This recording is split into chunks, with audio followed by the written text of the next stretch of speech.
Good morning. I am sitting here with a really hot chick on my lap.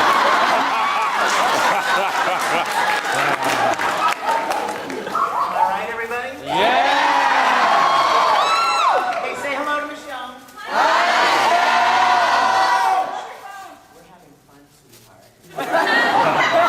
And I think several people are videotaping, so you're going to get to see on YouTube. He's wearing a loafer hat and wow. Sick boy! That's okay. I will call you as soon as we're done, okay?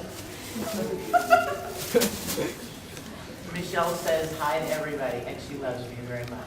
We love you! Wait, you weren't supposed to hear the last part. I love you, sweetie. I'll see you soon. Bye. Wrong number. You can see that on YouTube. All right, here's the story. You want to hear a funny story? Right after I got out of college, I was contacted by a school, a private school in Jacksonville, Florida, and they wanted me to come down and teach acting and speech to their students. So I'm like, okay, I don't have any big plans right after college. I didn't have a job yet, so I thought, why not do that for a year? That'd be fun, right? So I was going to go to Jacksonville, Florida, and like 2 weeks before the school year started, I got a phone call from the principal of the Jacksonville school, and he said, Vic, we have a little problem. The person that we had lined up to teach English, 11th grade English, backed out on us at the last minute. We have no one to teach 11th grade English, junior English. So we went and looked at the new teachers that are coming in, and we looked at their SAT scores to see who had the highest SAT scores in English. And you do, so you're teaching English now. So for a year in Jacksonville, Florida, I taught English just because I liked it in high school and I did good. Isn't that crazy? Cool? Thank you for the question. All right. Yes, sir. Okay, I don't know if this question may have been asked before, but what inspired you to get into voice acting or acting in general in the first place? You know, I have been asked that, but a lot of people want to know that. So that's a fair one to ask again. What inspired me to get into voice acting? Well, nothing inspired me to get into voice acting. I just wanted to be an actor. I wanted to perform, and there are a lot of us in here. I know that. I don't really know why, except that I had always loved performing ever since I was very little. In fact, you guys, one of the songs on my Christmas album is Away in the Manger.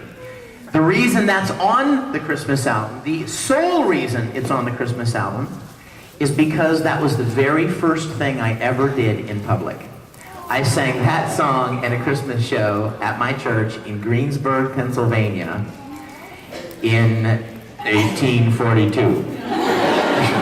President Lincoln came to it.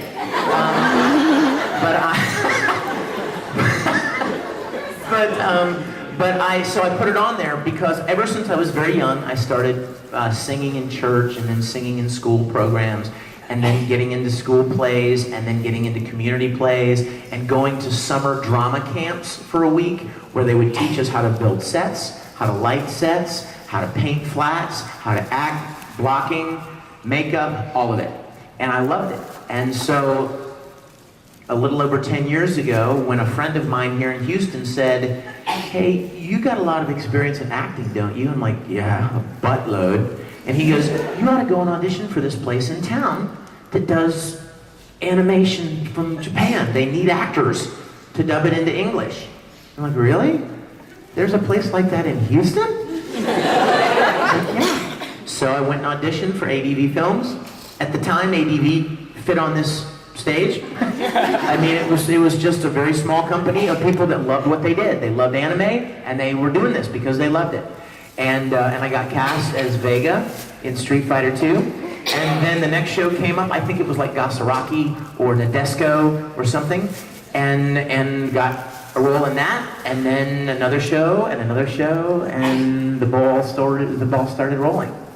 And I give all thanks to God for the opportunities that came my way. But it was never anything that I was inspired to voice act. I just wanted to be an actor. And it was another opportunity to act. A different set of tools, right? A different set of skills. We all know a lot of actors in Hollywood who voice animated movies that suck. Yeah. Have you ever thought about that? And you know why? Do you know why it is that way? Because their acting style is based on something visual. Yes. It's based on a funny face that they make, or a cute little mannerism, or a way that they, a personality that they give off on screen. Well, that's all lost in audio recording. And when you listen to their audio recording as a character in whatever movie, it's flat. That's why. Because they're probably doing all kinds of cool things visually, but you can't see them, so you don't get the benefit of those things.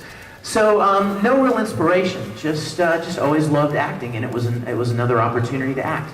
Yes.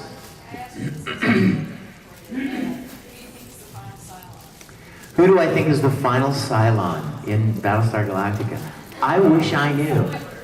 You know what? I've become really good buddies with Jamie Bamber, who plays Apollo. I mean, like when I went out to LA, we played golf together, and I went, you guys, oh my gosh. Have you seen the pictures? I actually went to Vancouver to record something, and not anime. And while I was there, I called Jamie because that's where they shoot Galactica.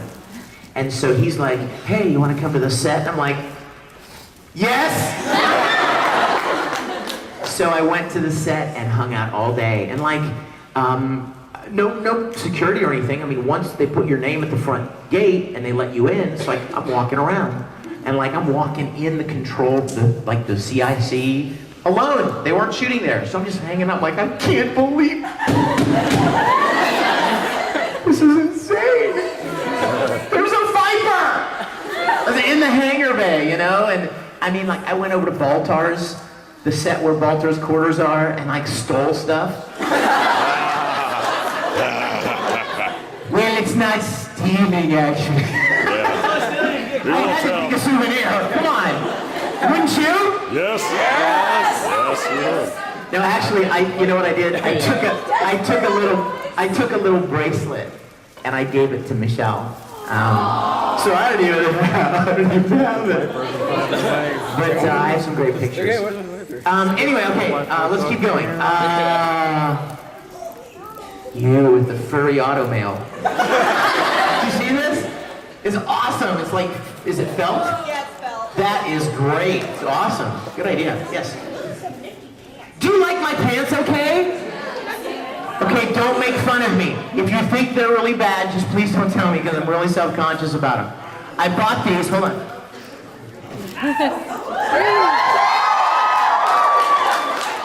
I bought them. I was walking around. Okay, I have to tell you this story. I'm walking around Melrose, okay?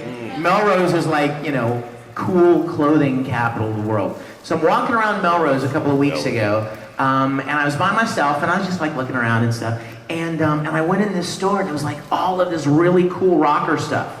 And I said to the women that were working, I'm like, well, who buys this stuff? And she's like, oh, performers, rocks, people in music groups and all kinds of stuff. And so I saw these pants, and I'm like, oh, those are kind of cool, but I totally never wear anything like that.